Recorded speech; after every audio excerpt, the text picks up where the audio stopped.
Okay, so for this last part of this lesson, I want us to go back to this idea of design decisions. So for every ADT we'll run into this quarter, there are always multiple different data structures that you could use that implement that ADT.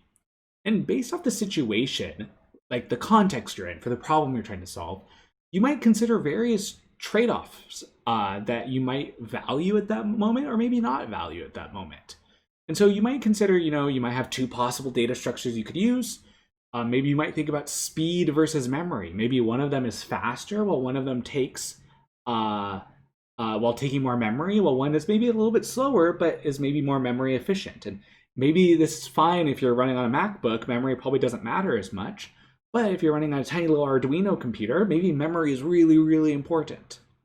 You might also think about when you're trying to write code, thinking about, well, how generic or reusable do I want this to be?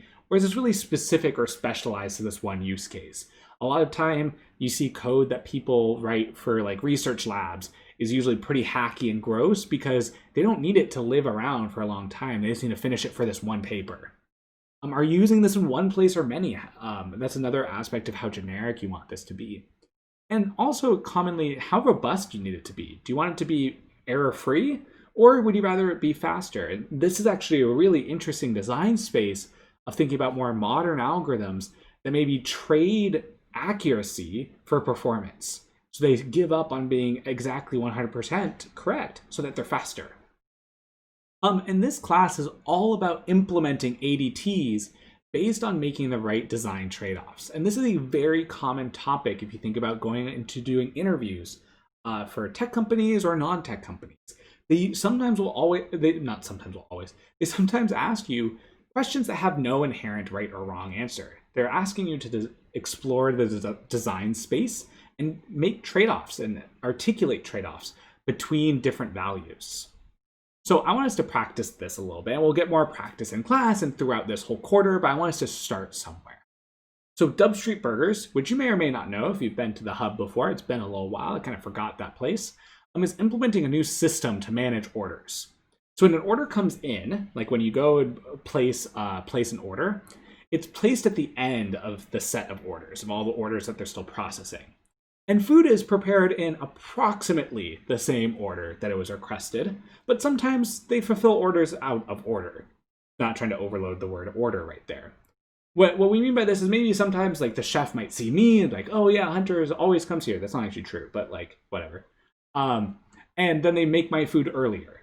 And so they might want the ability to go out later into the order queue and pick something out.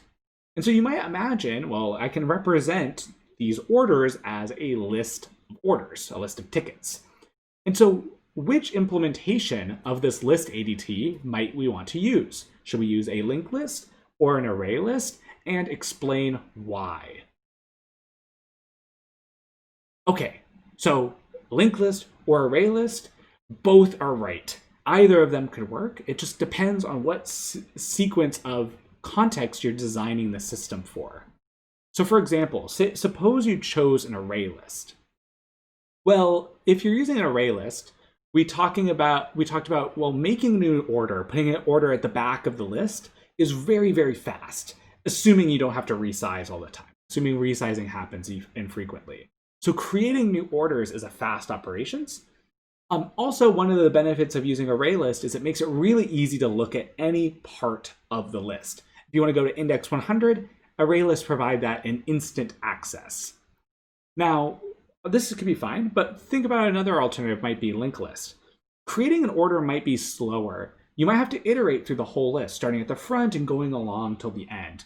I want to mention real quick, there are many fancier implementations of linked lists that have like extra pointers towards the end and like backwards pointers on all the nodes. For the most part, we're going to talk about simple implementations, just a singly linked list with one pointer to the front. But a lot of our ideas apply even in these more advanced settings, but the context to make them kind of have these worst cases can be a little bit more complex. So array lists seem to be really good for adding at the end and just looking at the list as a whole because you can go at any part. But you can also make the argument for a linked list. Creating an order might be a little bit slower, where you have to iterate all the way to the end to add something as the last spot. But if we're making this for the chefs, it'll be really easy for them to remove the next order. If you're removing orders very frequently, well, then you pull just one off, and it's just really a very simple operation to just move the front pointer to the next thing. And it doesn't require any shifting. And so in some sense, the benefit of one is the exact downside of the other. In the Arraylist approach, if you want to remove an item from the front, you're going to have to shift all those other items. You have to shift all those other items over, which is just not efficient. And so which one of these you choose depends entirely on the context you're trying to build for. A lot of times, I think I hear people say that programming or computer science is value neutral. Like, it doesn't have to make value judgments. Programming is not related to humans in some say, which is just completely wrong. Even as something as simple as choosing which data structure you're going to use is imposing values on your system. Do you care more about the experience of the client or the chef? Should it take the client a long time to input an order, or should it take a long time for the chef to pull out the next item? And maybe you can find a new data structure that finds both of those trade-offs or balances those better. But even as something as simple as choosing Arraylist versus linked list can make these really big impacts on the users. And so comparing, I've been mentioning like this operation's fast for linked list, this operation's fast for Arraylist. We have this reference table for you of thinking about for each of the operations, what's its runtime complexity? So adding at the front for Arraylist is going to be a linear operation, an O of n operation, because you have to shift, in the worst case, n elements over. So it's going to take approximately n work.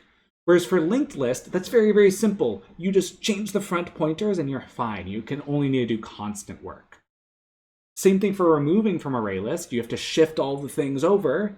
But for linked list, you just change a couple pointers and it's constant. But other operations, like adding to the back, will now become linear time for linked list, while for Arraylist is usually constant, assuming you're not resizing too frequently. And so for any of these operations, you should convince yourself, why is it constant? Why is it linear? And this is a great point of discussion to kind of get back into the review of 143. Now, it's important to be able to come up with this table, and you'll be able to do that with practice as you get more familiar with how Arraylist and linked lists are implemented, and when we get more practice on coming up with these runtime complexities.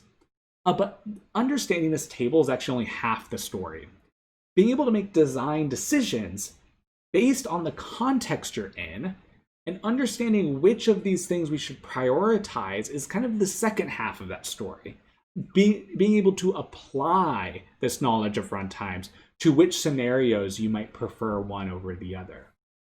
And so both Arraylist and linked list will have pros and cons in any context. It's not the case that one is strictly better than the other. The whole design decision process is all about evaluating pros and cons in the context you're in and deciding on a design that trades off those pros and cons appropriately. And also a big part about design decisions is defending why you made that choice. That you know that I made this choice deliberately and this is why. And this is a major objective we'll come back to over and over again this quarter in 373.